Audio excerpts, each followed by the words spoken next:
औज़ुबिल्लाहि मिनश्शैतानिर्रजीम बिस्मिल्लाहिर्रहमानिर्रहीम। तो आज का जो हमारा टॉपिक है वो हम डिस्कस करेंगे फ़िज़ाइल-केमिकल प्रॉपर्टीज़ को। और फ़िज़ाइल-केमिकल प्रॉपर्टीज़ के साथ साथ हम कॉन्जुगेट एसिड और कॉन्जुगेट बेस की डेफिनेशन को देखेंगे। इसके साथ साथ हम एसिड और बेस की डेफिनेशन जो आप लोगों को पता है वो देखेंगे और कुछ प्रिंसिपल्स को डिस्कस करेंगे। और फिर हम डिफरेंट ड्रग्स की आयनाइजेशन कैरेक्टरिस्टिक को देखेंगे, पीके और पीएच के कॉन्सेप्ट को देखेंगे और लास्ट में हम न्यूमेरिकल्स को डिस्कस करेंगे। और सबसे पहले अगर हम बात करें तो हमारे पास फिज़ाइल-केमिकल प्रॉपर्टीज़ या फिज़ाइल-केमिकल एक्टिविटीज़ ऑफ किसी भी कंपाउंड की, किसी भी ड्रग की फिज़िकल और केमिकल बिहेवियर को जब हम स्टडी कर रहे होते हैं कि वो किस तरह से फिजिकली बिहेव करेगा, किस तरह से वो केमिकली बिहेव करेगा, they are known as the physicochemical activities और the physicochemical properties of that compound और मॉलिक्यूल और अ ड्रग।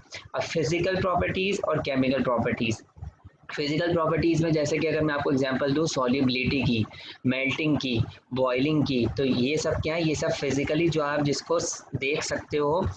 बेसिकली हमारे पास जो फिजिकली उसकी स्टेट में जो है वो चेंजिंग लेके आ रहे हैं उस केमिकल की। जैसे कि अगर मैं किसी सॉल्ट को लूँ, उसको वाटर में डिजॉल्व करवा दूँ, तो ये इसकी क्या होगी, सॉल्युबिलिटी, यानी कि कितना उसकी एबिलिटी है कि वो उस पर्टिकुलर सॉल्वेंट में सॉल्युबलाइज हो सकता है या उसका पार्ट बन सकता है। तो आप फिजिकली उस चीज़ को अज्यूम कर सकते हो कि पहले वो सॉल्ट था, सॉलिड फॉर्म में था, कि अगर आपने उसको वाटर में डिजॉल्व करवा दिया तो वो अब सोल्यूशन फॉर्म में आ गया, वो उस वाटर का पार्ट बन गया। तो उसकी फिजिकल प्रॉपर्टी ये है कि वो इस चीज़ में सॉल्युबल है। सही है, बिल्कुल इस तरह से मेल्टिंग पॉइंट और बॉइलिंग पॉइंट। सही है। इसके अलावा अगर हम केमिकल प्रॉपर्टीज़ की बात करें, उसकी रिएक्टिविटी, कि वो किस चीज़ से कितना रिएक्टिव हो सकता है, that is the chemical property. क्या उसका एक्शन है कि वो एक पर्टिकुलर चीज़ पे आके क्या एक्शन परफॉर्म कर सकता है, कि वो चिलेशिंग एजेंट है, रिड्यूसिंग एजेंट है, ऑक्सीडाइजिंग एजेंट है, डिहाइड्रेटिंग इफेक्ट प्रोड्यूस करते हैं। तो इसकी केमिकल प्रॉपर्टीज़ होती है। सही है। तो हम यहाँ पर फिज़ाइल केमिकल प्रॉपर्टीज़ को हमने दोनों की डेफिनेशंस को डिस्कस कर लिया। अच्छा, सबसे पहले अगर हम बात करें तो जनरली जब हम फार्माकोलॉजी की बात कर रहे होते हैं तो फार्माकोलॉजी में हमारे पास दो मेजर ब्रांचेस आती हैं, एक फार्माकोकाइनेटिक्स और फार्माकोडायनेमिक्स। यकीनन आपको पता होगा फार्माकोकाइनेटिक्स का मतलब क्या है कि ड्रग किस तरह से ट्रेवल कर रही है बॉडी के अंदर, movement of the drug within the body, के how the body deals with the drug, किस तरह से बॉडी डील करिए ड्रग के साथ। जब कोई भी ड्रग या कोई भी मेडिसिन बॉडी में दी जाती है तो उसको अपना इफेक्ट प्रोड्यूस करने के लिए पहले बहुत सारे मराहिल से जो है गुजरना होता है। सबसे पहले आप उसको इंजेस्ट करते हैं, इंजेस्ट करने के बाद वो ड्रग जीआईटी ट्रैक में आके एब्जॉर्ब होती है। एब्जॉर्प्शन होने के लिए भी कुछ क्राइटेरियाज होते हैं, वो हम आगे डिस्कस करेंगे। जब वो एब्जॉर्ब हो जाती है तो एब्जॉर्ब होने के बाद वो लिवर के पास जाती है, मेटाबोलाइज हो जाती है, फिर अपने एक्टिव मेटाबोलाइट्स में कन्वर्ट करके उस ब्लड स्ट्रीम का पार्ट बनती है। फिर वहाँ से वो डिस्ट्रीब्यूट होती है, अपनी एक्टिव साइट पे जाती है, एक्टिव साइट पे जाने के बाद अपना मैकेनिज्म ऑफ एक्शन परफॉर्म करती है। तो जो ड्रग ने बॉडी के ऊपर जाके इफेक्ट प्रोड्यूस किया वो फार्माकोडायनेमिक्स है, और जो बॉडी ने ड्रग के ऊपर इफेक्ट प्रोड्यूस किया वो हमारे पास क्या है, फार्माकोकाइनेटिक्स है। फार्माकोकाइनेटिक्स में जो हम पैरामीटर्स को डिस्कस कर रहे होते हैं वो ADME मॉडल होता है। A stand for the absorption, सही है, D stand for the distribution, M stand for the metabolism, E stand for the excretion and T stand for the toxicity of that molecule. Absorption का मतलब कि जब हमारे पास drug जो है वो एब्जॉर्ब्ड हो जाए, मतलब जो हमारी मेम्ब्रेन्स हैं उनसे जो है वो एब्जॉर्ब होके बॉडी का पार्ट बन जाए। और एक ड्रग को एब्जॉर्ब होने के लिए, एब्जॉर्ब होना इसलिए ज़रूरी होता है ताकि वो डिस्ट्रीब्यूट होके अपने एक्टिव साइट या अपनी टारगेट पे जाके रीच करे, और टारगेट पे रीच करने के बाद अपने एक पर्टिकुलर रिसेप्टर से बाइंड करे, और रिसेप्टर से बाइंड करने के बाद या उसके एनवायरनमेंट में कोई चेंज प्रोड्यूस करके अपना मैकेनिज्म ऑफ एक्शन परफॉर्म करे। और मैकेनिज्म ऑफ एक्शन जब वो अपना परफॉर्म कर ले तो उसके बाद वो बॉडी से एलिमिनेट होने की तैयारी करे, जिसे हम मेटाबॉलिज्म कहते हैं। वापस से वो रिसेप्टर से डिटैच होके, डिसोसिएट होके जो है वो लिवर के पास जाए, मेटाबोलाइज हो, अपने इनएक्टिव मेटाबोलाइट में कन्वर्ट हो। इनएक्टिव मेटाबोलाइट में कन्वर्ट होने के बाद या तो लिवर से बाइल के साथ ही एक्सक्रीट हो जाए या तो किडनी के जरिए यूरिन के थ्रू एक्सक्रीट हो जाए। डिपेंड करता है कि वो कंपाउंड किस तरह से मेटाबोलाइज हो रहा है और कहाँ से वो मेटाबॉलिज्म हो रही है। और इसके अलावा हम एक और ब्रांच, एक और जो पैरामीटर डिस्कस करते हैं वो होता है टॉक्सिसिटी का, कि क्या उस कंपाउंड के अंदर कोई ऐसे टॉक्सिक फंक्शन ग्रुप तो नहीं है जो टॉक्सिसिटी प्रोड्यूस कर रहे हो, या वो other than the active site के बजाय किसी और साइट्स पे जाकर रिटेन कर रही है। डिस्ट्रीब्यूशन, उसकी वॉल्यूम ऑफ डिस्ट्रीब्यूशन बहुत ज़्यादा है और उसकी एक्सक्रीशन बहुत कम है। वो स्लोली मेटाबोलाइज हो रही है, तभी वो बॉडी में रिटेन कर रही है और वो प्रॉपरली एलिमिनेट नहीं हो रही, क्योंकि मेटाबॉलिज्म इसलिए होती है कि एक तो वो ड्रग को अपने एक्टिव मेटाबोलाइट में कन्वर्ट करवा सके ताकि हमारे पास वो एक्शन परफॉर्म कर सके, और जो ड्रग एक्शन परफॉर्म कर चुकी है उसे बॉडी से एलिमिनेट करने के लिए भी मेटाबॉलिज्म ज़रूरी होती है। तो टॉक्सिसिटी के पैरामीटर्स में हम ये चेक करते हैं कि कुछ ऐसे फैक्टर्स होते हैं जो एब्जॉर्प्शन, डिस्ट्रीब्यूशन, मेटाबॉलिज्म और एक्सक्रीशन में डिस्टर्बेंसेस कॉज कर देते हैं, और या तो ड्रग की अपनी प्रॉपर्टी होती है कि वो इटसेल्फ टॉक्सिक है। तो फिर हम टॉक्सिसिटी के जो पैरामीटर होता है उसमें हम ये स्टडी करते हैं कि क्या कंपाउंड टॉक्सिक इफेक्ट प्रोड्यूस कर रहा है, उसका मैकेनिज्म ऑफ एक्शन क्या है और क्या उसकी वजह से इफेक्ट प्रोड्यूस हुआ बॉडी के ऊपर। सही है। अच्छा, ये तो हमने फार्माकोकाइनेटिक मॉडल की बात कर लिया। फार्माकोडायनेमिक्स में जैसे मैंने बताया कि जब ड्रग एब्जॉर्ब होती है, डिस्ट्रीब्यूट होती है, तो वो अपने इंटेंडेड साइट पे जाती है जहाँ पे उसे एक्शन परफॉर्म करना होता है, वहाँ जाके अपने रिसेप्टर से बाइंड करके अपना मैकेनिज्म एक्शन परफॉर्म करती है। फॉर एग्जांपल अगर हम डिस्कस करें एस्प्रिन को, तो एस्प्रिन जो है वो एक एसिडिक ड्रग है। जब आप एस्प्रिन को आप कंज्यूम करेंगे तो वो जो है वो क्या कहते हैं, बेसिक पीएच पे जाके जो है ना हमारे पास फुली जो है वो आयनाइज हो जाएगी। अब जब वो बेसिक पीएच पे जाके आयनाइज होगी तो हमारे पास वो डिस्ट्रीब्यूट होगी ब्लड में डिस्ट्रीब्यूट होने के बाद वो अपने साइट ऑफ एक्शन पे जाएगी। उसका साइट ऑफ एक्शन जो है वो क्या होता है, कॉक्स एंजाइम। कॉक्स एंजाइम कहाँ होता है, प्लेटलेट्स में पाया जाता है। जब वो प्लेटलेट्स में कॉक्स एंजाइम के पास जाएगी तो वहाँ से वो इरिवर्सिबली उस कॉक्स एंजाइम को इनहिबिट कर देगी। ये उसका मैकेनिज्म ऑफ एक्शन हो गया, ताकि थ्रोम्बोक्सिन ना बने और क्लॉटिंग ना हो। और जब हमारे पास जो है वो, क्योंकि इरिवर्सिबली जो है वो क्या कहते हैं, कॉक्स एंजाइम को एसिटाइलेट कर रही है, तो इरिवर्सिबल बॉन्डिंग जो होती है वो कोवेलेंट बॉन्डिंग होती है, और कोवेलेंट बॉन्डिंग तब तक रहती है जब तक एंजाइम नया सिंथेसाइज ना हो जाए। तो जैसे ही एंजाइम सिंथेसाइज नया होगा तो ये एस्प्रिन उस रिसेप्टर से डिटैच हो जाएगी, फिर इसकी मेटाबॉलिज्म होगी। एस्प्रिन खुद क्या है, एसिटाइल सैलिसाइलिक एसिड, और एसिटाइल सैलिसाइलिक एसिड की हाइड्रोलिसिस होगी, और हाइड्रोलिसिस होने के बाद उसके मेटाबोलाइट्स बनेंगे, मेटाबोलाइट्स एक्सक्रीट होंगे, और एक्सक्रीट होने के बाद वो बॉडी से एलिमिनेट हो जाएंगे। तो ये हम दो बेसिक पैरामीटर्स पढ़ते हैं, फार्माकोकाइनेटिक और फार्माकोडायनेमिक। और फार्माकोकाइनेटिक और pharmacodynamic physicochemical properties of a compound के ऊपर डिपेंड करते हैं कि उस कंपाउंड की सॉल्युबिलिटी क्या है, उस कंपाउंड के अंदर आयनाइजेशन पोटेंशियल कितना है, वो सारा फार्माकोकाइनेटिक्स के ऊपर डिपेंड करता है। अगर उसके अंदर आयनाइजेशन पोटेंशियल बहुत ज़्यादा है तो वो ड्रग आयनाइज जल्दी हो जाएगी। अगर वो ड्रग पोलर है तो वो अच्छी तरीके से एब्जॉर्ब नहीं होगी, क्योंकि एक ड्रग को एब्जॉर्ब होने के लिए अनचार्ज फॉर्म में होना होता है और वो लिपोफिलिक होनी चाहिए, तभी वो बॉडी कंपार्टमेंट से एब्जॉर्ब होगी। अगर एक ड्रग डिस्ट्रीब्यूट कब होगी, जब वो ब्लड का पार्ट बनेगी, और ब्लड हमारे पास क्या होता है, वाटर के ऊपर इंग्जिस्ट करता है। तो एक ड्रग को डिस्ट्रीब्यूट होने के लिए उसकी प्रोटीन बाइंडिंग इतनी ज़्यादा नहीं होनी चाहिए कि वो ब्लड में ही रहे, इंटेंसिव साइट पे ना जाए। प्रोटीन बाइंडिंग होती तो है, लेकिन इसके अलावा उसकी वॉल्यूम ऑफ डिस्ट्रीब्यूशन इतनी ज़्यादा नहीं होनी चाहिए कि वो हमारे पास इंटेंडेड साइट के बजाय कहीं और साइट पे भी चली जाए और वहाँ पे जाके रिटर्न हो जाए। और सेकंड वाली बात ये कि वो हाइड्रोफिलिक नहीं होनी चाहिए। और मेटाबॉलिज्म तो लिपोफिलिक ड्रग्स को हाइड्रोफिलिक ड्रग्स में कन्वर्ट कर देती है, और एक्सक्रीशन के लिए हमारे पास जो ड्रग होनी चाहिए वो हाइड्रोफिलिक होनी चाहिए, ताकि वो वापस से बॉडी कंपार्टमेंट में रीएब्जॉर्ब ना हो, और वो जो है वो चार्ज फॉर्म में होनी चाहिए ताकि वो एब्जॉर्ब ना हो। क्योंकि charge form of the drug, जो ionized form of the drug होती है, वो बैरियर से क्रॉस नहीं कर पाती, और हाइड्रोफिलिक ड्रग या पोलर ड्रग भी बैरियर से क्रॉस नहीं कर पाती। वो स्पेशल चैनल्स होते हैं मेम्ब्रेन के अंदर, वहाँ से वो क्रॉस करती हुई सेल के अंदर जाती है या ब्लड का पार्ट बनती है। और एब्जॉर्प्शन होने के लिए भी हमारे पास अनचार्ज फॉर्म ऑफ ड्रग और लिपोफिलिक ड्रग की, और अनचार्ज फॉर्म ऑफ ड्रग की जो एब्जॉर्प्शन होती है या अनआयनाइज जो स्टेट होती है ड्रग की, वो ज़्यादा जल्दी एब्जॉर्ब होती है as compare to the hydrophilic, polar और चार्ज फॉर्म। तो ये हमने बात कर ली, सही है। और जितनी, और फार्माकोडायनेमिक्स में भी बहुत इंपॉर्टेंट है कि जितनी ज़्यादा ड्रग आयनाइज फॉर्म में होगी उतनी ज़्यादा जो है वो अपने रिसेप्टर से इंटरेक्ट करेगी, उतनी ज़्यादा बायोलॉजिकल एक्टिविटी परफॉर्म करेगी। कि आयनाइज ड्रग जो अपना एक्शन परफॉर्म करती हैं, उनकी आयनाइजेशन होने के साथ साथ बायोलॉजिकल एक्टिविटी बढ़ जाएगी, और जो अनआयनाइज ड्रग होंगी वो अगर अनआयनाइज फॉर्म में रहेंगी रिसेप्टर के साइड पे, तो वो उनका एक्शन बढ़ता चले जाएगा। सही, यहाँ पे डायरेक्ट रिलेशन है, यहाँ पे इनवर्स रिलेशन है। सही, अच्छा, यही हमने बात कर ली कि फार्माकोकाइनेटिक पैरामीटर्स को जब हम डिस्कस करोगे तो हम एब्जॉर्प्शन को डिस्कस करते हैं, डिस्ट्रीब्यूशन को डिस्कस करते हैं, मेटाबॉलिज्म को डिस्कस करते हैं, एक्सक्रीशन को डिस्कस करते हैं और टॉक्सिसिटी को डिस्कस करते हैं। जैसे मैंने बताया अभी एक बंदा है, इसने अगर एक मेडिसिन को इंजेस्ट किया तो सबसे पहले वो एब्जॉर्ब होगी, एब्जॉर्ब होने के बाद वो सिस्टमिक सर्कुलेशन का पार्ट बनेगी, प्लाज्मा में आएगी, प्लाज्मा में कुछ ड्रग प्रोटीन से बाउंड फॉर्म में रहेगी, कुछ ड्रग प्रोटीन से अनबाउंड फॉर्म में रहेगी।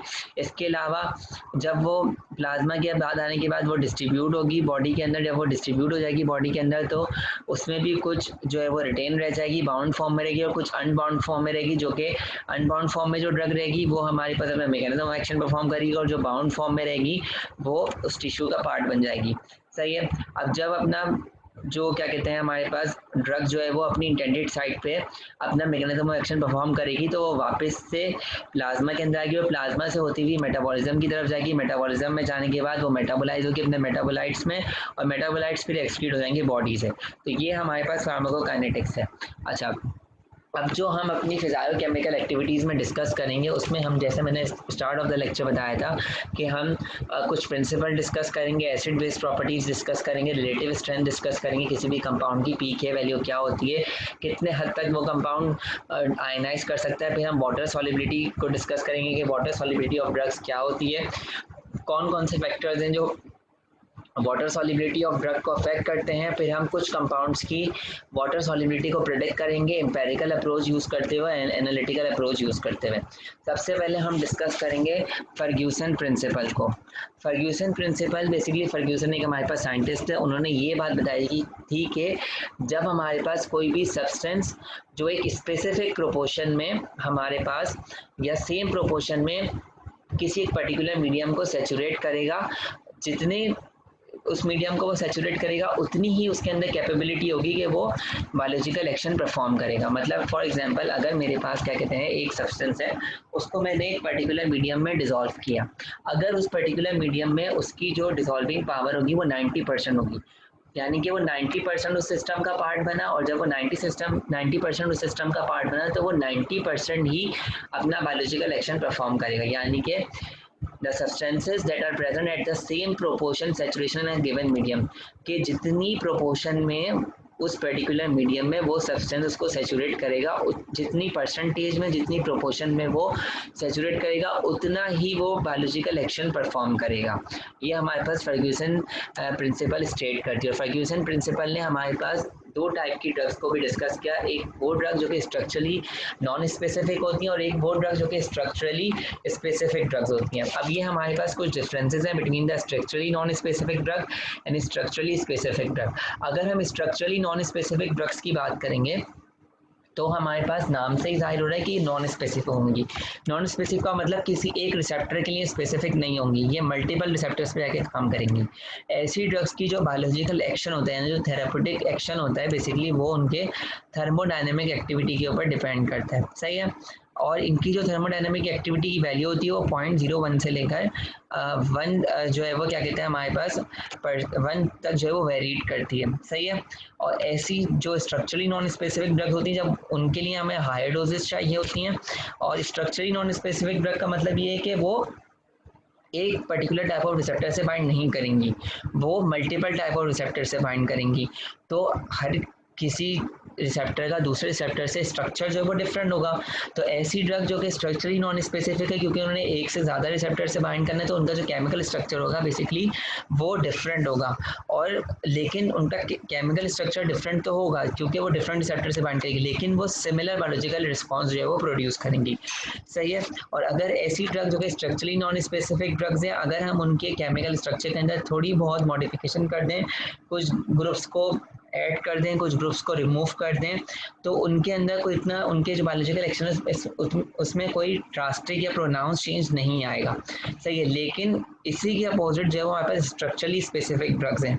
स्ट्रक्चरली ऐसी स्पेसिफिक ड्रग्स जो है वो ऐसी ड्रग्स हैं कि जिनका जो बायोलॉजिकल एक्शन है वो थर्मोडायनेमिक एक्टिविटी के ऊपर डायरेक्टली डिपेंड नहीं करता। सही है। इनका जो बायोलॉजिकल एक्शन है वो थर्मोडायनेमिक एक्टिविटी के ऊपर डिपेंड करता है। थर्मो का मतलब कि हीट रिलेटेड चेंजेस। सही है। कि हमारे पास जो है वो जब हम उसकी डोज बढ़ाएं या हम इन्वायरमेंट के अंदर चेंजेस लेके आए तो उनका बायोलॉजिकल एक्शन भी जो है वो बढ़ता चला जाए। सही है। अगर आप देखें तो उनकी थर्मोडायनेमिक वैल्यू जो है वो as compare to the specific drugs जो है वो ज़्यादा है। तो इनको जो है वो हमें हायर डोज देनी पड़ेगी। क्यों? क्योंकि इनका जो बायोलॉजिकल एक्शन है वो थर्मोडायनेमिक एक्टिविटी के डायरेक्टली प्रोपोर्शनल है। सही है। और इनकी थर्मोडायनेमिक एक्टिविटी जो है वो ज़्यादा है एज कम्पेयर टू स्पेसिफिक एक ड्रग्स। तो हमें क्योंकि इनकी थर्मोडायनेमिक एक्टिविटी ज़्यादा है तो बायोलॉजिकल एक्शन प्रोड्यूस करने के लिए हमें हाई डोजेस देनी पड़ेंगी। लेकिन जो स्ट्रक्चरली स्पेसिफिक ड्रग है उनकी जो बायोलॉजिकल एक्शन है वो डायरेक्टली प्रोपोर्शनल नहीं है थर्मोडायनेमिक एक्टिविटी से।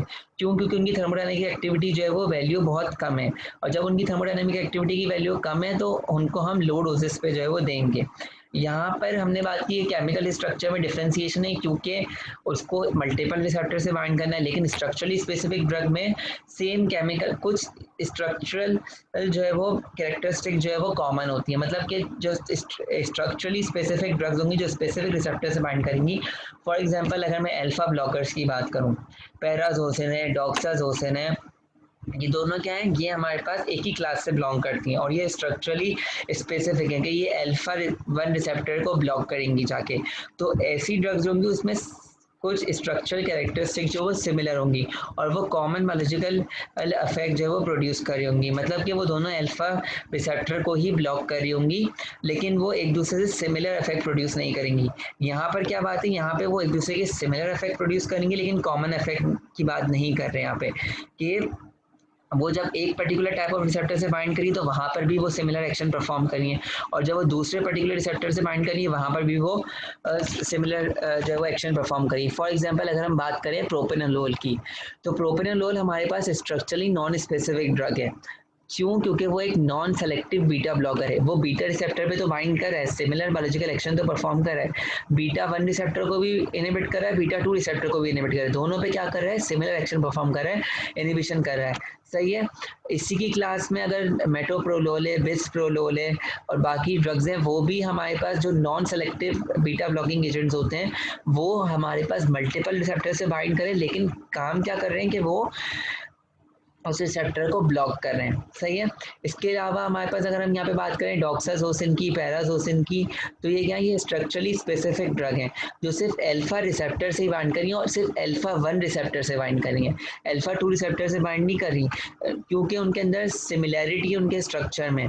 सही है। यहाँ पे सिमिलैरिटी नहीं थी स्ट्रक्चर में, इस वजह से स्ट्रक्चर में सिमिलैरिटी ना होने की वजह से वो डिफरेंट रिसेप्टर से बाइंड कर रही थी, और यहाँ पे स्ट्रक्चर कैरेक्टरिस्टिक सिमिलर होने की वजह से वो सेम रिसेप्टर से बाइंड कर रही है और एक कॉमन बायोलॉजिकल इफेक्ट प्रोड्यूस कर रही है। कॉमन बायोलॉजिकल इफेक्ट का मतलब ये कि अल्फा 1 रिसेप्टर को इनहिबिट करके वेजो कॉन्स्ट्रिक्शन को इनहिबिट करके पीवीआर को बैलेंस करवाती हैं, ब्लड प्रेशर को मेंटेन करवाती हैं। सही है। और यहाँ पे क्या कर रही है, यहाँ पे जब वो बीटा 1 प्रोपेनोलोल की एग्जांपल दी मैंने आपको, यहाँ पे मेटोप्रोलोल की एग्जांपल थी कि वो बीटा 1 के साथ साथ बीटा 2 को इनहिबिट करी है, बीटा रिसेप्टर को इनहिबिट करी है, लेकिन सब टाइप्स को भी इनहिबिट करेंगे क्योंकि उनका केमिकल स्ट्रक्चर डिफरेंट है। सही है। जब वो बीटा 1 को इनहिबिट करेंगी तो बीटा 1 को इनहिबिट करने की वजह से क्या होगा, नेगेटिव आइनोट्रॉपी, नेगेटिव क्रोनोट्रॉपी। सही है। लेकिन जब वो बीटा 2 को इनहिबिट करेंगी तो एस्थमेटिक प्रॉब्लम आना शुरू हो जाएगी। सही है। अच्छा, और यहाँ पर हमने बात की कि अगर हम इनके स्ट्रक्चर में स्लाइटली मॉडिफिकेशन करेंगे तो कोई ज़्यादा चेंजिंग नहीं आएगा उनके एक्शन में, लेकिन अगर जो स्ट्रक्चरली स्पेसिफिक ड्रग है वो ऑलरेडी स्पेसिफिक है और ऐसी ड्रग जो स्पेसिफिक अगर मैं उसमें मॉडिफिकेशन कर दूं तो उनके अंदर बहुत ज़्यादा चेंज आएगा उनके बायोलॉजिकल एक्शन में।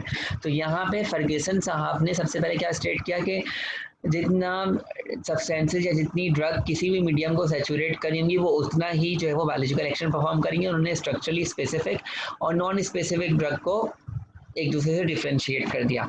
सही है। अब हमारे पास हम डिस्कस करेंगे एसिड बेस प्रॉपर्टी को किसी भी कंपाउंड की, क्योंकि मैंने बताया कि फिजिको केमिकल प्रॉपर्टी में आयनाइजेशन पोटेंशियल भी बहुत इंपॉर्टेंट होता है और उस पर्टिकुलर कंपाउंड का नेचर कि वो एसिडिक है, बेसिक है, न्यूट्रल है, ये सब भी बहुत इंपॉर्टेंट होता है। सबसे पहले हमें एसिड और बेस की डेफिनेशन पता होनी चाहिए।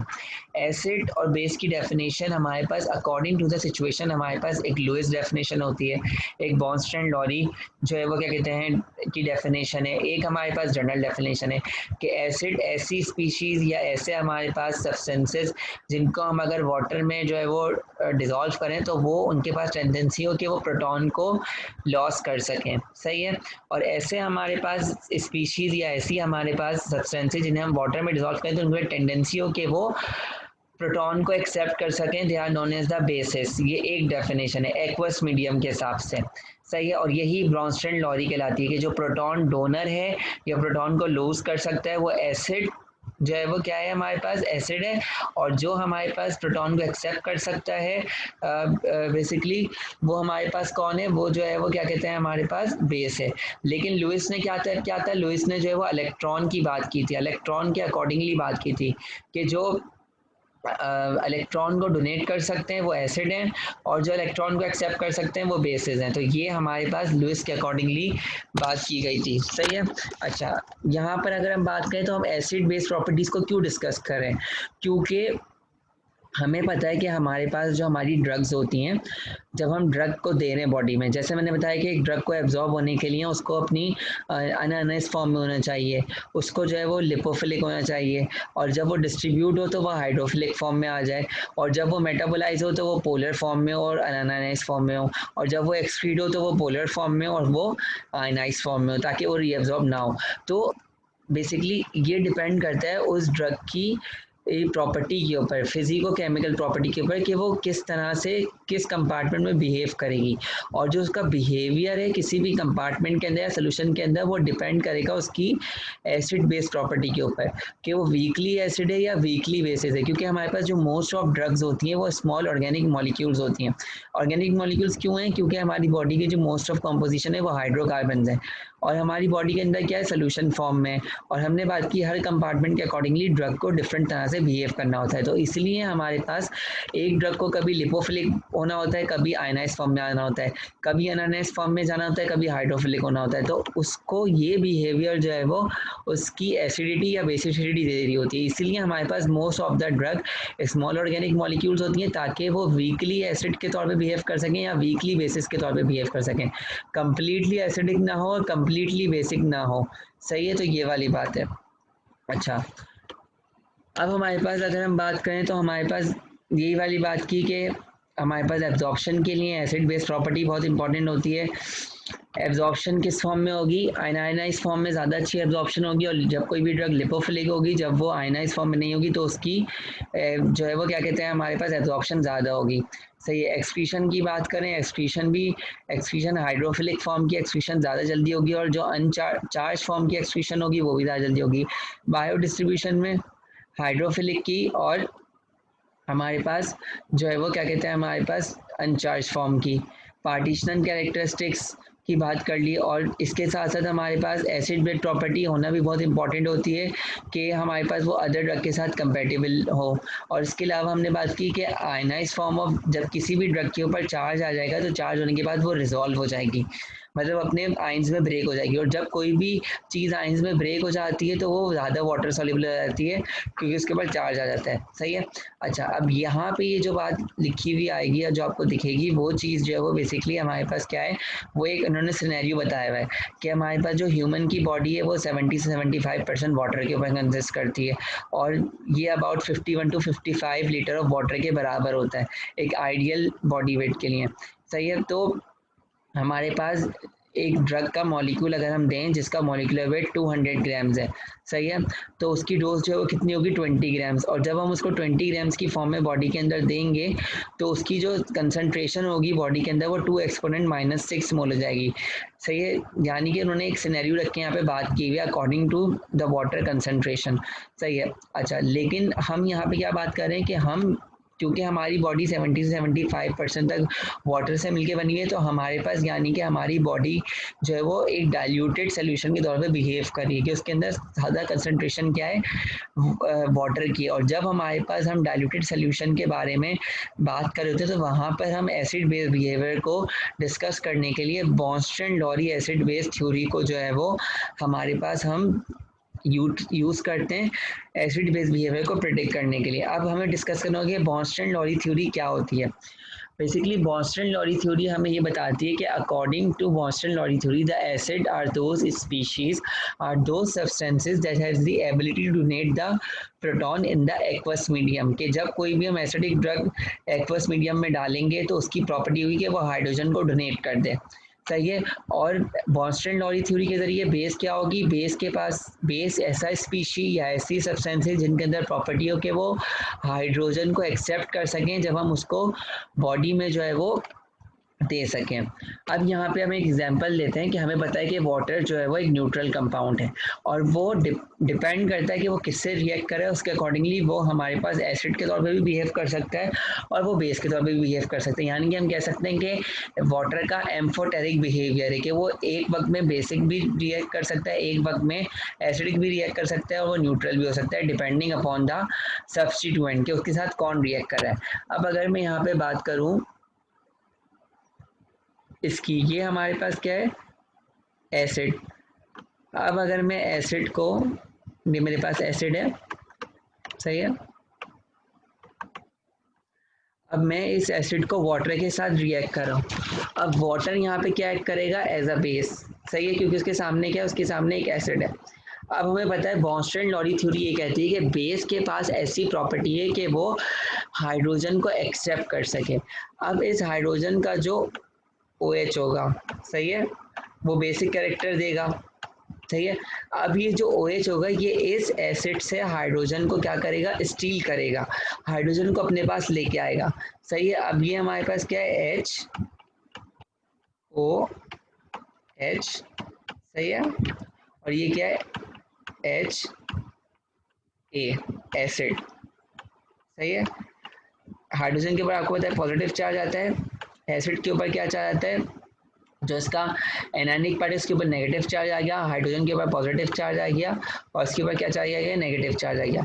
अब ये नेगेटिव चार्ज किसको अट्रैक्ट करेगा, इस वाले हाइड्रोजन को अट्रैक्ट करेगा, सही है। ये बेस के तौर पे बिहेव करेगा, सही है। अब जब ये बेस के तौर पे बिहेव करेगा तो ये हाइड्रोजन को अपने साथ लेके क्या बना लेगा, हाइड्रोनियम आयन, सही है।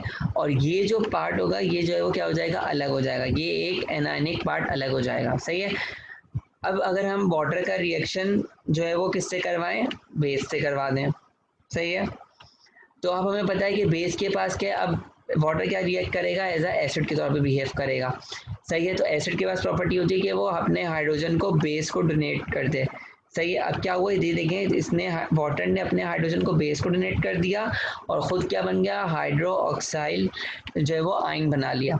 तो यहाँ पे ये बात बताने की कोशिश करें, बॉन्स्टन-लॉरी थ्योरी को यहाँ पे एलोबरेट किया है कि जब हम वाटर को किसी एसिड के साथ रिएक्ट करवाएंगे तो वाटर इटसेल्फ बेस के तौर पे बिहेव करेगा और एसिड के हाइड्रोजन को अपने साथ ले लेगा और हाइड्रोनियम आयन बना लेगा। और जब हम वाटर को किसी बेस के साथ रिएक्ट करवाएंगे तो वाटर जो वो एसिड के तौर पे बिहेव करेगा और एसिड की प्रॉपर्टी होती है कि वह हाइड्रोजन को डोनेट कर दे।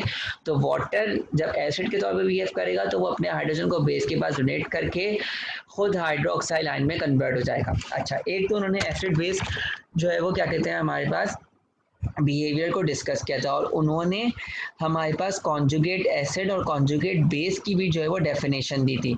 अब हमें पता होना चाहिए कि what is the conjugate acid and the conjugate base, सही है। अभी हम यहाँ पे कॉन्जुगेट एसिड और कॉन्जुगेट बेस की डेफिनेशन को डिस्कस करेंगे और हम ये पता लगाएंगे कॉन्जुगेट एसिड क्या होता है और कॉन्जुगेट बेस क्या होता है।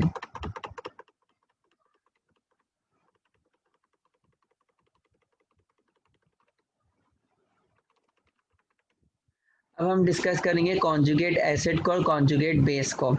नाम से ही जाहिर होता है कॉन्जुगेट एसिड। कॉन्जुगेट एसिड का मतलब ये है कि वो पार्ट ऑफ एसिड जिसके पास प्रॉपर्टी हो कि वो हमारे पास जो है वो हाइड्रोजन को क्या कर सके, डोनेट कर सके, सही है। That is known as the conjugate acid, सही है। और कॉन्जुगेट बेस क्या होता है, the negative part of the base that has the property to accept the hydrogen, वो क्या है, वो हमारे पास कॉन्जुगेट बेस होता है, सही है। ये हमने बात कर ली। अब अगर हम इस एग्जांपल को देखें, सही है, वाटर जो है वो क्या कर रहा है, वाटर यहाँ पे एज अ बेस के तौर पे बिहेव कर रहा है, सही है। ये वाटर एज अ बेस के तौर पे बिहेव कर रहा है और यहाँ पे क्या है, ये एसिड के तौर पे बिहेव कर रहा है, सही है।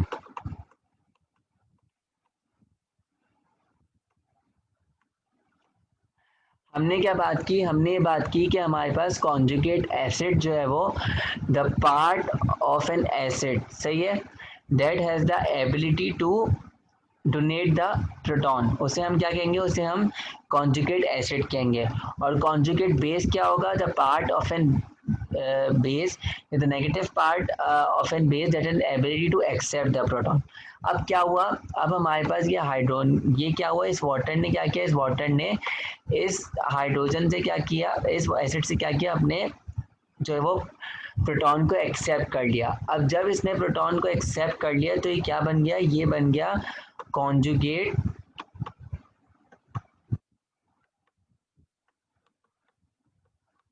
एसिड। सही है। अब कॉन्जुगेट एसिड क्यों बन गया, क्योंकि इसके ऊपर क्या चार्ज है, पॉजिटिव चार्ज है। और हमने बात की थी, जो conjugate acid is an positive part that has the ability to donate the proton. अब इसके पास एबिलिटी है कि डोनेट कर सकता है प्रोटॉन को, तो ये क्या हो गया, कॉन्जुगेट एसिड हो गया। किसका कॉन्जुगेट एसिड हो गया, इस इस वाटर की यानी कि बेस का कॉन्जुगेट एसिड हो गया ये, क्योंकि इसके पास एबिलिटी है कि अभी भी ये क्या कर सकता है, हाइड्रोजन को डोनेट कर सकता है। और अगर हम इसको देखें तो ये क्या हो गया, the negative part of an acid that has the ability to accept the proton. सही, इसके पास क्या एबिलिटी है कि ये एक्सेप्ट कर सकता है प्रोटॉन को, तो ये क्या हो गया, ये conjugate base of an acid हो गया। सही है। हमने बात की द कॉन्जुगेट एसिड बेस का होगा कि the negative sorry the positive part of base that has the ability to donate the proton. ये वाटर था, ये बेस था। बेस ने क्या किया, बेस ने इस एसिड से हाइड्रोजन को एक्सेप्ट कर लिया, और एक्सेप्ट करके क्या बन गया, कॉन्जुगेट एसिड बन गया। सही है। अब इस कॉन्जुगेट एसिड की हमने डेफिनेशन क्या पढ़ी कि हमारे पास वो पार्ट, पॉजिटिव पार्ट जिसके पास एबिलिटी हो कि वो हाइड्रोजन को डोनेट कर सके। अब ये हाइड्रोनियम आयन है, इसके पास एबिलिटी है कि एक हाइड्रोजन को डोनेट कर सकता है, तो ये क्या हो गया, conjugate acid of an base. इस वाटर के बेस का क्या बन गया, कॉन्जुगेट एसिड बन गया। और कॉन्जुगेट बेस क्या होता है, the negative part of an acid that has the ability to accept the proton. ये क्या हुआ, जब इसने हाइड्रोजन को इसको दिया तो ये क्या बन गया, एक नेगेटिव पार्ट बन गया।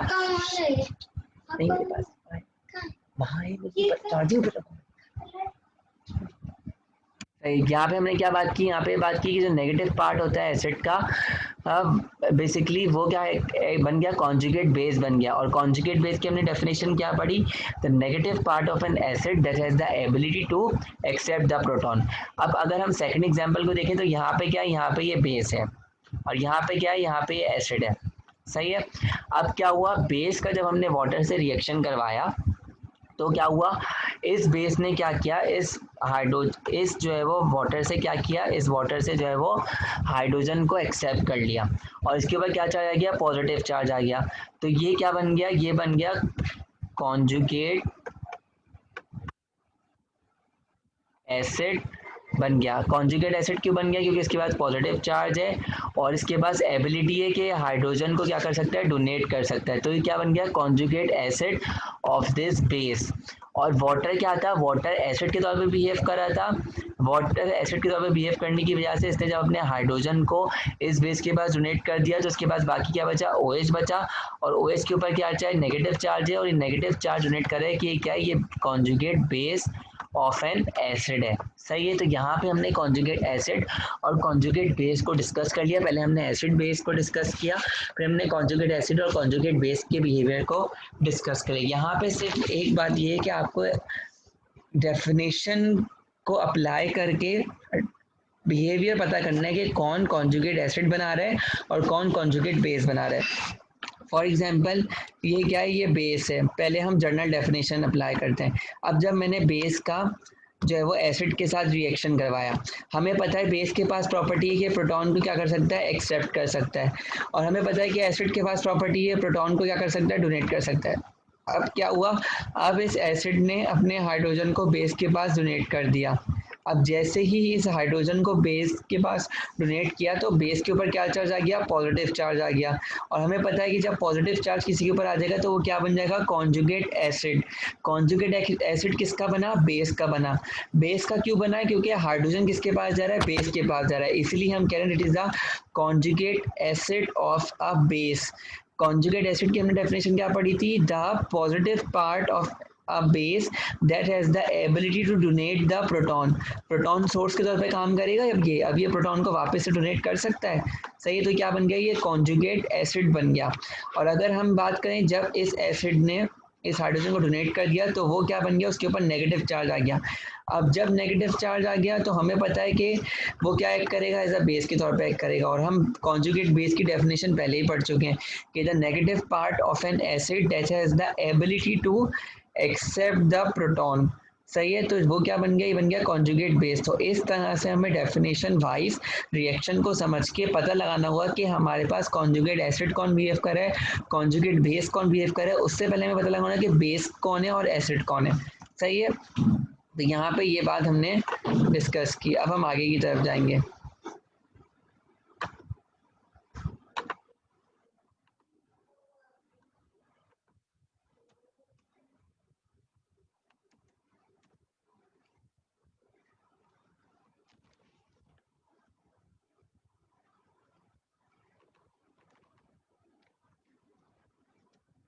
ये बिल्कुल इसी तरह से हम यहाँ पे भी डिस्कस करें कॉन्जुगेट एसिड और कॉन्जुगेट बेस को। एक दफ़ा मैं फिर से यहाँ पे रिपीट कर दूँ, the conjugate acid is the positive part of the base that has the ability to ability to donate the proton, and the conjugate base is the negative part of an acid that has the ability to accept the proton। सही है। अच्छा, अब ये देखिए हमारे पास क्या है, ये एक एसिड है। सही है, और ये क्या है, एक बेस है। जब मैंने बेस का रिएक्शन एसिड के साथ करवाया तो इस बेस के पास प्रॉपर्टी है कि ये एसिड के हाइड्रोजन को क्या करे, अपने पास एक्सेप्ट करे। जब इस बेस ने इस हाइड्रोजन को एक्सेप्ट किया तो क्या बन गया, ये बन गया कॉन्जुगेट एसिड। और हम कॉन्जुगेट एसिड की डेफिनेशन क्या पढ़ चुके हैं, the conjugate acid is the positive part of the base that has the ability to donate the proton. अब इसके पास एक एक्स्ट्रा हाइड्रोजन है, अभी डोनेट कर सकता है। और जब इस एसिड ने इस हाइड्रोजन को बेस के पास डोनेट कर दिया तो ये इटसेल्फ खुद क्या बन गया, कॉन्जुगेट बेस बन गया। और कॉन्जुगेट बेस की हमारे पास डेफिनेशन क्या थी, the negative part of an acid, क्योंकि ये पहले एसिड था ना, अभी नेगेटिव पार्ट बन गया। The negative part of an acid that has the ability to accept the proton. अब ये एक्सेप्ट कर सकता है प्रोटॉन को। तो ऐसे सिस्टम को कि जिसमें एक ही वक्त में कॉन्जुगेट एसिड और conjugate base pair, conjugate acid और कॉन्जुगेट बेस बन रहा हो एसिड और बेस के रिएक्शन की वजह से, उसे हम बॉस्टन Lowry conjugate acid base pair कहते हैं। सही, अब बिल्कुल इसी तरह से हम यहाँ पे इस एग्जांपल को चेक करते हैं। अब हमारे पास फॉर सपोज एक रिएक्शन आया कि हम अमोनिया को रिएक्ट करवाएंगे HCl के साथ। अब हमें पता है HCl शुरू से बचपन से पढ़ते जा रहे हैं, HCl क्या है, एक एसिड है। सही है, और अमोनिया क्या है, एक बेस है। तो हमें पता है, पहले हम जनरल डेफिनेशन को अप्लाई करेंगे सबसे पहले। अब हमने पहचान लिया ये एसिड है और ये हमारे पास बेस है। अब हमें पता है एसिड के पास प्रॉपर्टी होती है कि वो अपने हाइड्रोजन को क्या करेगा, डोनेट कर देगा बेस के पास। अब इस HCl ने क्या किया, जब रिएक्शन किया तो इस HCl ने क्या किया, अपने हाइड्रोजन को क्या कर दिया, इस अमोनिया के पास डोनेट कर दिया। अब जैसे ही इस हाइड्रोजन जो है वो रिमूव हुआ HCl से, तो क्लोरीन जो है वो क्लोराइड आयन की फॉर्म में क्या हो गया, सेपरेट हो गया। और हमें पता है क्लोराइड आयन के ऊपर नेगेटिव चार्ज होता है।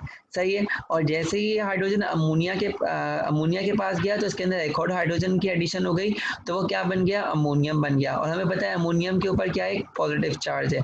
सही, क्योंकि उसकी चारों वैलेंसी जो है वो क्या हो गई, फुलफिल हो गई। अब हमने बेस और एसिड की डेफिनेशन को मालूम कर लिया। अब हम कैसे पता लगाएंगे इसमें से कॉन्जुगेट एसिड कौन सा है और कॉन्जुगेट बेस कौन सा है। अब हम यहाँ पे कॉन्जुगेट एसिड और कॉन्जुगेट बेस की डेफिनेशन को अप्लाई करेंगे। हमने क्या बात की, एसिड ने अपना हाइड्रोजन अमोनिया को डोनेट किया। सही है, अब जब जैसे ही अमोनिया को डोनेट किया तो अमोनिया क्या बन गया, अमोनियम। तो अमोनियम ने क्या किया, हाइड्रोजन को एक्सेप्ट किया और उसके बाद क्या चार्ज आ गया, पॉजिटिव चार्ज आ गया। तो पॉजिटिव चार्ज किसको डोनेट करता है, कॉन्जुगेट एसिड को। तो अमोनियम यहाँ पे क्या है, कॉन्जुगेट एसिड है, क्योंकि इसके पास अभी एबिलिटी है कि प्रोटॉन को डोनेट कर सकता है, वापस से अमोनिया बना सकता है।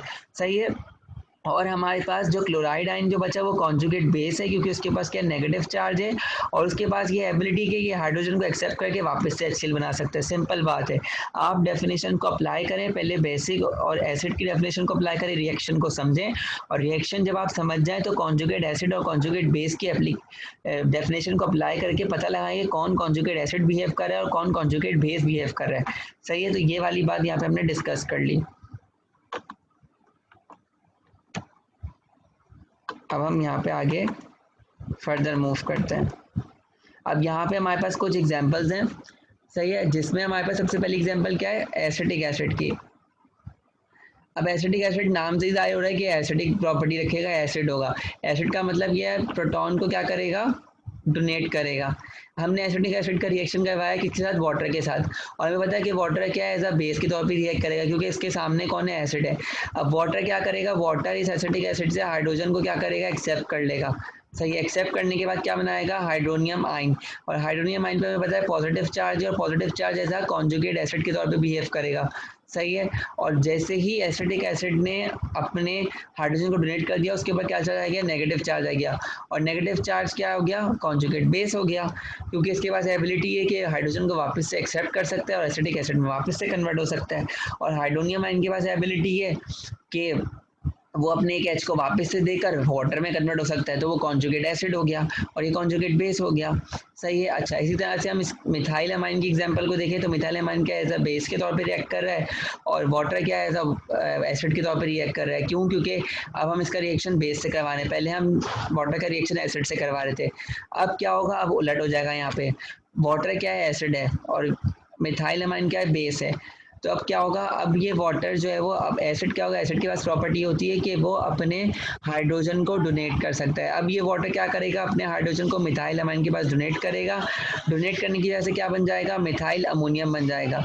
अब मिथाइल अमोनियम पे के ऊपर क्या चार्ज आएगा, पॉजिटिव चार्ज आएगा। पॉजिटिव चार्ज क्या है, कॉन्जुगेट एसिड है, और जो नेगेटिव चार्ज होगा वो क्या हो जाएगा, कॉन्जुगेट बेस हो जाएगा। सिंपल बात है।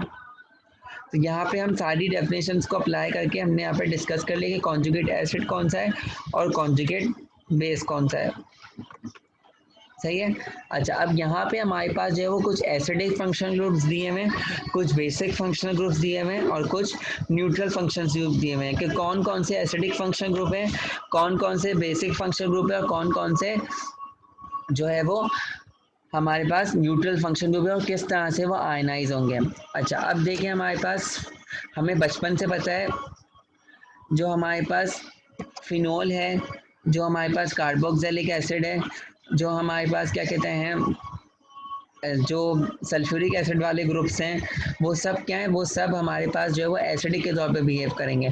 और जब भी हमारे पास एसिड जो है वो आयनाइज होगा, एसिड की डेफिनेशन क्या है, हमारे पास एसिड की डेफिनेशन ये है कि वो प्रोटॉन को डोनेट कर सके। जैसे ही एसिड अपने प्रोटॉन को डोनेट करेगा तो हमारे पास उसके ऊपर क्या चार्ज आएगा, नेगेटिव चार्ज आएगा, और जब नेगेटिव चार्ज आएगा तो वो क्या बन जाएगा, वो कॉन्जुगेट बेस बना लेगा। एसिड जब भी अपने प्रोटॉन को डोनेट करेगा तो वो कॉन्जुगेट बेस बना लेगा, और कॉन्जुगेट और जब कोई भी बेस अपने अंदर प्रोटॉन को एक्सेप्ट करेगी तो वो कॉन्जुगेट एसिड बना लेगी, क्योंकि उसके ऊपर पॉजिटिव चार्ज आएगा। अब जैसे यहाँ पे हम पहले फंक्शनल ग्रुप को डिस्कस करें, फिनोल को। सही है। अब अगर यहाँ पे आप फिनोल को देखें तो फिनोल पे क्या है, फिनोल पे OH ग्रुप प्रेजेंट है।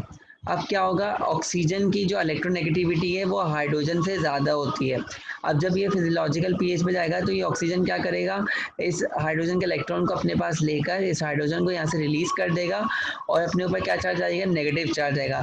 पहले ये क्या था, पहले ये एसिड था, अब एसिड ने जब अपने हाइड्रोजन को डोनेट कर दिया तो उसके ऊपर नेगेटिव चार्ज आ गया। हमने डेफिनेशन क्या पढ़ी थी, the negative part of an acid that has the ability to accept the proton। अब ये ऑक्सीजन के पास एबिलिटी है कि वापस से प्रोटॉन को एक्सेप्ट करके फिनोल बना ले, तो ये क्या बन जाएगा, ये कॉन्जुगेट एसिड बन जाएगा।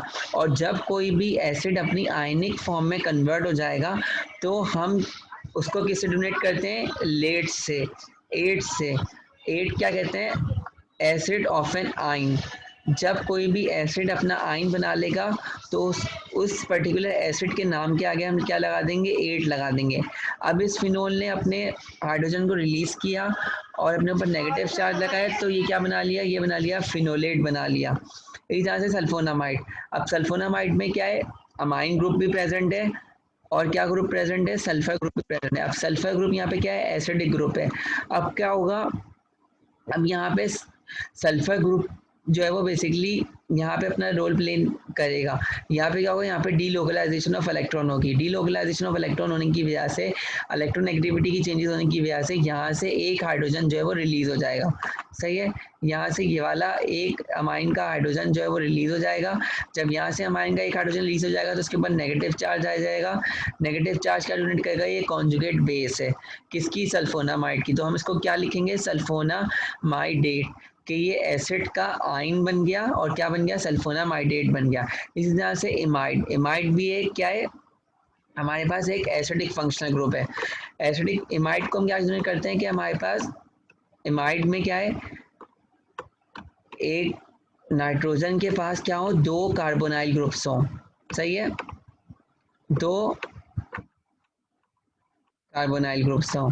सही है, अब क्या होगा, अब हमारे पास जो है वो कार्बोनाइल ग्रुप्स में जो ऑक्सीजन मौजूद हैं उनकी इलेक्ट्रोनेगेटिविटी के डिफरेंसेस होने की वजह से वो यहाँ पर इलेक्ट्रॉन डेंसिटी को शिफ्ट करेंगे, जिसकी वजह से ये जो नाइट्रोजन जो दो कार्बोनाइल ग्रुप्स के दरमियान प्रेजेंट है वो इस हाइड्रोजन को लूज कर देगा। अब जब इस हाइड्रोजन को लूज कर देगा तो नाइट्रोजन में क्या चार्ज आएगा, नेगेटिव चार्ज आएगा, और negative part of an acid is known as the conjugate base, और ये इसने एसिड का आयन बना लिया तो इमाइड क्या हम क्या लगा देंगे, 8 लगा देंगे, तो क्या बन जाएगा, इमाइडेट। सही, इसी तरह से अल्काइल थायोल, सल्फर है, सल्फर की इलेक्ट्रोनेगेटिविटी ज़्यादा होती है हाइड्रोजन से, तो ये हाइड्रोजन के इलेक्ट्रॉन को अपनी तरफ खींचेगा, हाइड्रोजन लूज करेगा। थायोल ग्रुप है तो क्या बना लेगा, थायोलेट बना लेगा। इसी तरह से थायोफिनोल है, सल्फर है, सल्फर की इलेक्ट्रोनेगेटिविटी हाइड्रोजन से ज़्यादा है, वो सल्फर को लूज, सल्फर हाइड्रोजन को लूज कर देगा, थायोफिनोलेट बना लेगा, कॉन्जुगेट बेस बना लेगा। एन एराइल सल्फोनामाइड के एरोमेटिक रिंग के साथ कौन सा ग्रुप अटैच है, सल्फोनामाइड ग्रुप अटैच है। वही सेम कहानी हुई जैसे हमने सल्फोनामाइड में पढ़ा था। सल्फर के जो इलेक्ट्रॉन्स होंगे वो डीलोकलाइज होंगे, जिसकी वजह से हाइड्रोजन यहाँ से हट जाएगा। हाइड्रोजन हटने की वजह से इस नाइट्रोजन के ऊपर नेगेटिव चार्ज आएगा। एनाराइल सल्फोनामाइड था, ये एसिड का आयन बन गया तो ये सल्फोनामाइडेट हो जाएगा। सल्फोनीमाइड, सल्फोनीमाइड का मतलब क्या है कि सल्फोनामाइड के साथ एक कार्बोनाइल ग्रुप अटैच है, इस वाले ग्रुप के साथ एक कार्बोनाइल ग्रुप अटैच है। यहाँ पर भी क्या होगा, यहाँ पर सल्फर मौजूद है, यहाँ पे ऑक्सीजन मौजूद है। इलेक्ट्रॉन की डिलोकलाइजेशन की वजह से इस नाइट्रोजन पे प्रेशर पड़ेगा, ये हाइड्रोजन यहाँ से रिलीज हो जाएगा, क्या बन जाएगा, सल्फोनीमाइडेट बन जाएगा। सही है, इसके अलावा alkyl carboxylic acid, carboxylic acid के पास प्रॉपर्टी होती है कि उसको हाइड्रोजन को लूज करेगा, अल्काइल कार्बोक्सिलेट बना लेगा। एराइल कार्बोक्सिलिक एसिड, यहाँ से भी हाइड्रोजन लूज होगा, एराइल कार्बोक्सिलेट बना लेगा। सल्फोनिक एसिड, यहाँ से भी हाइड्रोजन लूज होगा, सल्फोनेट बना लेगा। तो जब भी हमारे पास कॉन्जुगेट एसिड, जब भी हमारे पास कोई भी एसिड है उसमें जो एसिडिक फंक्शनल ग्रुप है उसके पास प्रॉपर्टी ये है कि वो अपने हाइड्रोजन को लूज करके कॉन्जुगेट बेस में कन्वर्ट होगा, और जब कोई भी एसिड का आयन बनेगा तो जो पर्टिकुलर एसिड होगा उसके नाम के आगे हम क्या लगा लेंगे, 8 लगा देंगे। जैसे फिनोल एक एसिडिक ग्रुप है तो फिनोलेट, सल्फोनामाइड एसिडिक ग्रुप है सल्फोनामाइडेट, इमाइड एक एसिडिक ग्रुप है इमाइडेट, सल्फोनीमाइड है तो सल्फोनीमाइडेट, सल्फोनिक एसिड तो सल्फोनेट। तो इस सब के आगे हम क्या लगाएंगे, 8 लगा देंगे, क्योंकि एसिड अपने आयन में कन्वर्ट हो रहा है इस वजह से, और एसिड के आयन को हम केमिस्ट्री की ज़बान में 8 कहते हैं। सही है, जैसे कि सोडियम, जैसे बेंजोइक एसिड है, बेंजोइक एसिड को मैंने सोडियम हाइड्रोक्साइड ऑक्साइड के साथ रिएक्ट करवा दिया, अब क्या होगा, अब बेंजोइक एसिड में जो कार्बोक्सिलिक एसिड है वो एसिडिक के तौर पे बिहेव कर रहा है, और जो हमारे पास सोडियम हाइड्रोक्साइड है वो क्या बिहेव करेगा, वो बिहेव करेगा एज एन बेस। बेस के पास क्या प्रॉपर्टी है कि वो हाइड्रोजन को एक्सेप्ट करेगा, और एसिड के पास क्या प्रॉपर्टी है कि वो हाइड्रोजन को लूज करेगा। जैसे ही कार्बोक्सिलिक एसिड हाइड्रोजन को लूज करेगा तो उसके बाद क्या चार्ज आएगा, नेगेटिव चार्ज आ जाएगा, और OH ग्रुप जो है वो सोडियम हाइड्रोक्साइड का वो हाइड्रोजन को एक्सेप्ट करेगा, वाटर बनाएगा, और हमारे पास जो बेंजोइक एसिड है उसके ऊपर ऐसी स्टेट आ जाएगी। सही है, एसिड स्टेट आने के बाद क्या, ऐसी स्टेट आने के बाद क्या बना लेगा, वो एक बेंजोएट आयन बना लेगा, और जब वो बेंजोएट आयन बना लेगा तो अभी भी ये नेगेटिव चार्ज है, अब सिस्टम में क्या बचा, सोडियम बचा, अब ये सोडियम इस कार्बोक्सिलेट आयन के साथ एक्ट करेगा और सोडियम बेंजोएट बना लेगा, उसका सॉल्ट बना लेगा। एसिड का आइन क्या कहलाएगा, OH कहलाएगा, और सोडियम बेंजोएट क्या कहलाएगा, सॉल्ट बन जाएगा एसिड के आइन का। सही है, तो यहाँ पे हमने एसिडिक फंक्शनल ग्रुप को डिस्कस कर लिया और उनके हमने आयनाइजेशन पैटर्न को डिस्कस किया कि जब वो आयनाइज होंगे तो वो कॉन्जुगेट बेस बना लेंगे और उनके नेम के आगे हम क्या लगाएंगे, 8 लगा देंगे। सही है, ये सब फंक्शनल ग्रुप आपको याद करने होंगे कि कौन सा functional group acidic functional group है, ताकि आप उसकी आयनाइजेशन करवा सकें और उसको बता सकें कि कैसे वो अपना कॉन्जुगेट बेस बनाएगा। सही है, अच्छा जी, अब हम आगे डिस्कस करेंगे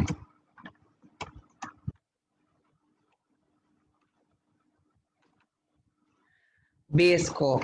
अब बेस के पास प्रॉपर्टी क्या है कि वो हाइड्रोजन को एक्सेप्ट करेगा।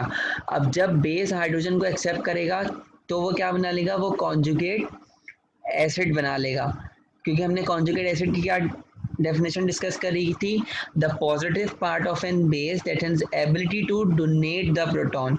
सही है, अब जैसे यहाँ पे अब कौन कौन से functional group basic functional group में आते हैं, एराइल अमाइन। एराइल अमाइन का मतलब क्या है कि जिसके साथ हमारे पास एक एरोमेटिक रिंग के साथ हमारे पास क्या ग्रुप अटैच हो, अमाइन ग्रुप अटैच हो। अब इस अमाइन ग्रुप की क्या प्रॉपर्टी है, बेसिक प्रॉपर्टी है। बेसिक प्रॉपर्टी का मतलब क्या है कि वो जो है वो हाइड्रोजन को एक्सेप्ट करेगा। अब इस एराइल अमाइन ने क्या किया, इस हाइड्रोजन को एक्सेप्ट कर लिया। हाइड्रोजन को एक्सेप्ट करने के बाद ये क्या बन गया, अमोनिया बन गया। लेकिन जब कोई भी बेस अपने आइन में कन्वर्ट होती है हाइड्रोजन को एक्सेप्ट करने के बाद, तो वहां पर हम किसी भी बेस के आगे क्या लगा देते हैं, नियम लगा देते हैं। वहां पे हम क्या लगा रहे थे, OH लगा रहे थे, एसिड के केस में लेट लगा रहे थे, 8 लगा रहे थे। यहाँ पर हम बेसिक एक के आइन आइन ऑफ बेस के आगे हम क्या लगाएंगे, अमोनियम लगाए थे। एराइल अमाइन ने क्या किया, हाइड्रोजन को एक्सेप्ट किया और क्या बना लिया, एराइल अमोनियम। और एराइल अमोनियम क्या है, conjugate acid of an aryl amine या बेस। इस तरह से एरोमेटिक अमाइन, एरोमेटिक अमाइन में क्या है, नाइट्रोजन उस एरोमेटिक रिंग का पार्ट है, उस एरोमेटिक रिंग के अंदर मौजूद है, यहाँ पे उस एरोमेटिक रिंग के साथ अटैच था। बिल्कुल इसी तरह से ये नाइट्रोजन क्या करेगा, हाइड्रोजन को एक्सेप्ट करेगा और क्या बना लेगा, एरोमेटिक अमोनियम। एरोमेटिक अमोनियम क्या है, conjugate acid of an this base. Imine, imine function group क्या होता है, नाइट्रोजन और जो कार्बन लगा हुआ है उसके दरमियान क्या बॉन्ड हो, डबल बॉन्ड हो। सही है, ये देखिए जी, नाइट्रोजन और कार्बन के दरमियान क्या है, डबल बॉन्ड है। और इमीन क्या है, एक बेसिक फंक्शन ग्रुप है। और बेसिक फंक्शन ग्रुप की प्रॉपर्टी क्या होती है कि वो हाइड्रोजन को एक्सेप्ट करे, और जब वो हाइड्रोजन को एक्सेप्ट कर लेगा तो वो कॉन्जुगेट एसिड बना लेगा। इमीन था, इमीन ने हाइड्रोजन को एक्सेप्ट किया नाइट्रोजन ने, और वो क्या बना लिया, इमीनियम बना लिया।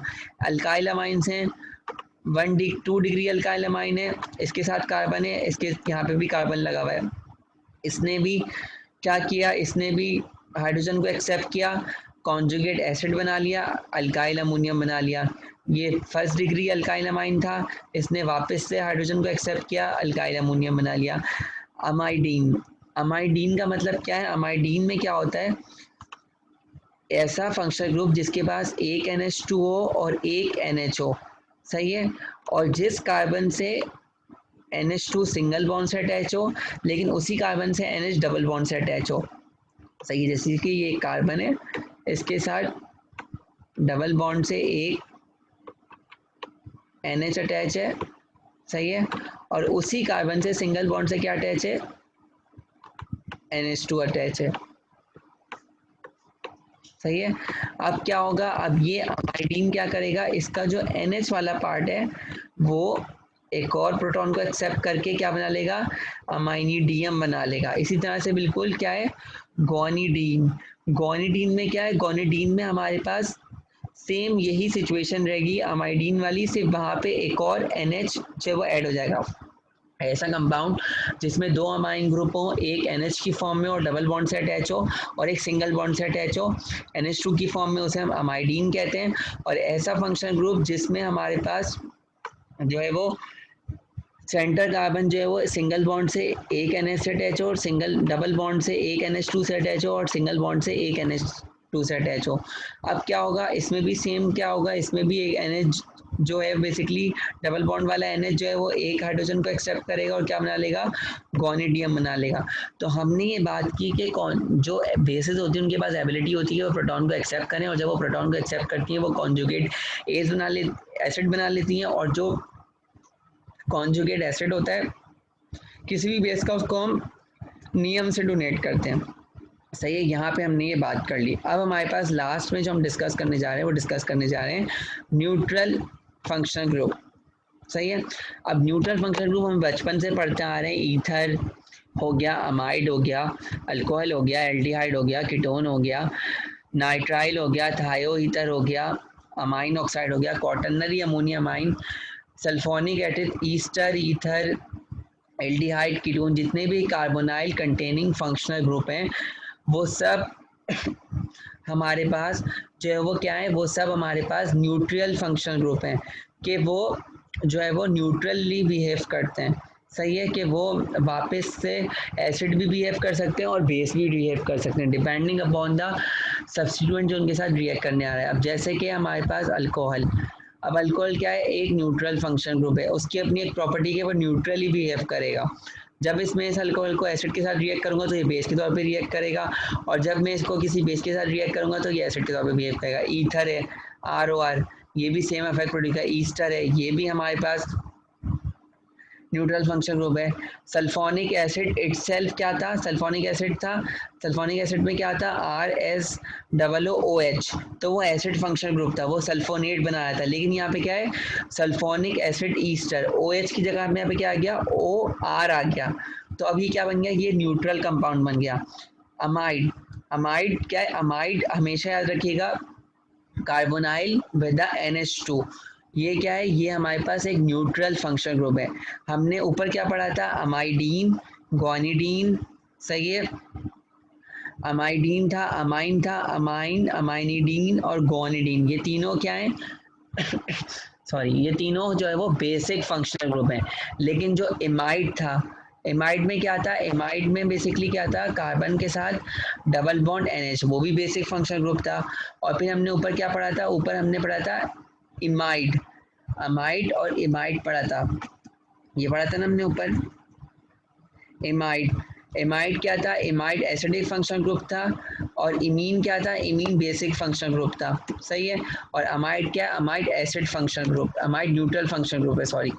मैं इन तीनों को डिफ्रेंशिएट करके यहाँ पे बता देता हूँ। सबसे पहले हमने क्या पढ़ा था, हमने पढ़ा था अमाइड, अमाइड में क्या है, कार्बोनाइल विद NH2, सही है, तो ये क्या है, ये न्यूट्रल है। उससे पहले हमने क्या पढ़ा, इमीन,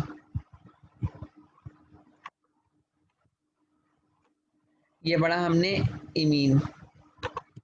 इमीन क्या है, इमीन एक बेसिक फंक्शनल ग्रुप है। सही है, ये आपको डिफ्रेंशिएशन हो जाए कि इमीन जिसमें कार्बन डबल बॉन्ड नाइट्रोजन के साथ अटैच हो, ये क्या है, ये हमारे पास इमीन है। सही है। उससे पहले हमने क्या पढ़ा,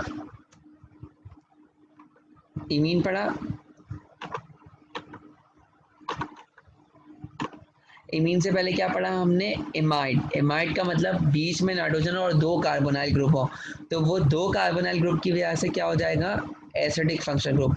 amide is acidic function group containing the amine and two carbonyl group.